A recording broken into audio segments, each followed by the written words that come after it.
Welcome to Apache Spark course by Canadians Academy. I am working as a senior consultant for Canadians Academy. In this video, we'll discuss about why do we need Spark, why it is so popular among data engineers, what are the different domains and industries that are using Spark. As shown in the picture, we can witness significant rise of Spark over the time since its creation.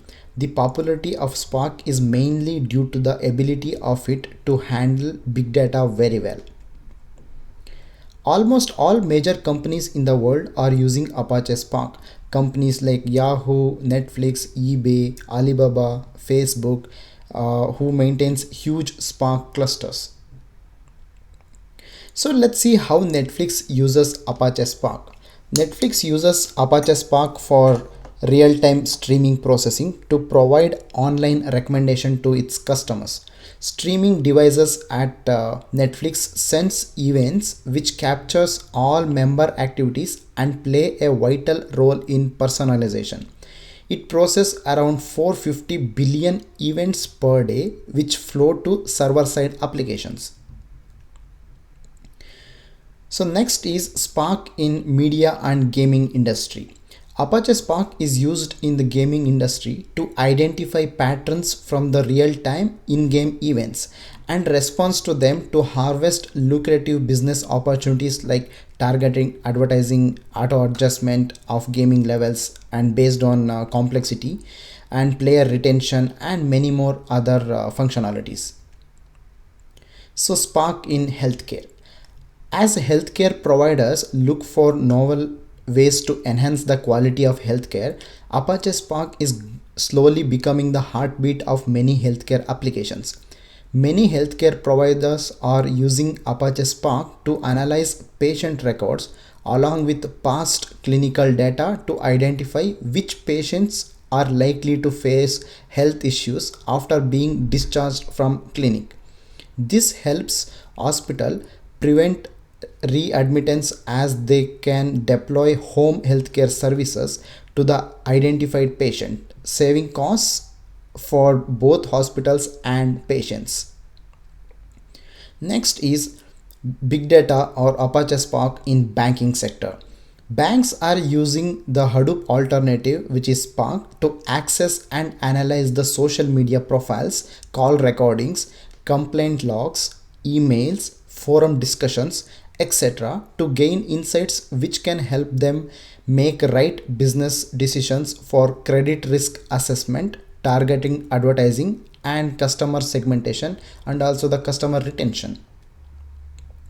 So Spark in e-commerce.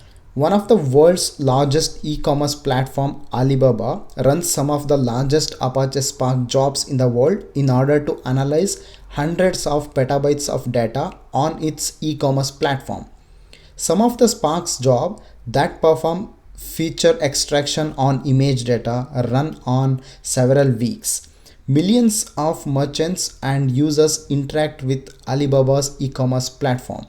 Each of these interactions is represented as a complicated large graph, and Apache Spark is used for fast processing of sophisticated machine learning on this data. So let's look at to Spark example. Let's run some Spark code and we'll try to analyze how Spark will handle the data. So here we are using tabular file of the location of public ash trees protected from the Emerald Ash Borer by injection in 2015.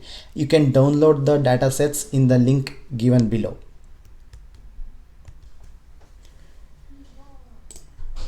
So in the first, we are just initializing a Spark session and we are importing a couple of libraries from Spark. We are importing APIs, RDD, data frames, Spark session, and many others. Here in this line, we are reading this. We are reading the data using spark.read.format. So let's execute this.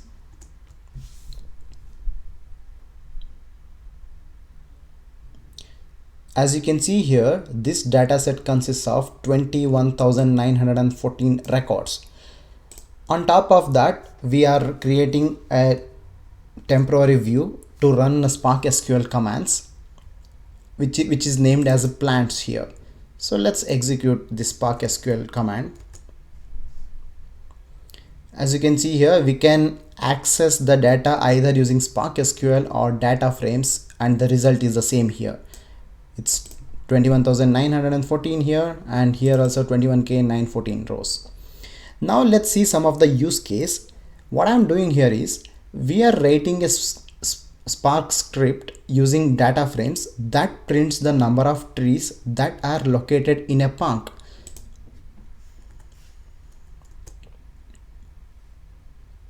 So the query is, first I'm filtering all the null data and I'm selecting the number of trees here, and at the end I'm just doing the count operation. So it results value 4962.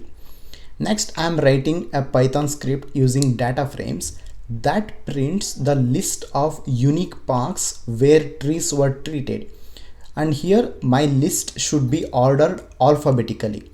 So for the unique parks, I'm using the distinct functionality of Spark, and to order alphabetically, I'm using order by that particular column name. So let's see the result.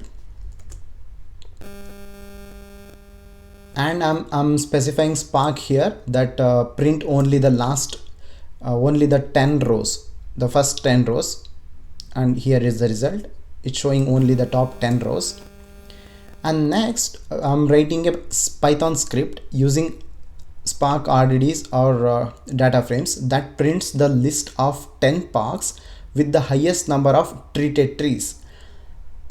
These parks must be ordered by decreasing number of treated trees and by alphabetical order when they have similar number. So here I'm sorting based on two conditions. First condition is I need to order by decreasing number of trees, the count of trees, and if there are same number, if the count is similar, then and the second sorting condition I need to sort based on the alphabetical order of the tree name. So let's see how it looks like, the result. So implementation wise, first I'm filtering the null values and then I'm grouping based on the name of the tree, and here I'm specifying order by based on two conditions, two columns. First column is count. I'm specifying it as 0. That means it is a decreasing order. Decreasing order based on count, and name of the park I'm specifying it as a 1. That means when there is a same number of count when you are ordering, then do the increasing order in terms of name. So this is the result. So at last we'll see this command. Write a Python script using data frames that prints the alphabetically sorted list of parks that had trees treated both in 2016 and 2015. So here I need to compare the data from 2016 and 2015 to get the result. So I'm reading two files here, file 1 which is data frame 1 of 2015 and data frame 2, and it is stored in data frame 2 df2, and after that I'm filtering all the null values in both of the file, and after that to compare to get the result which are treated both in 2016 and 2015, I'm joining these two data set.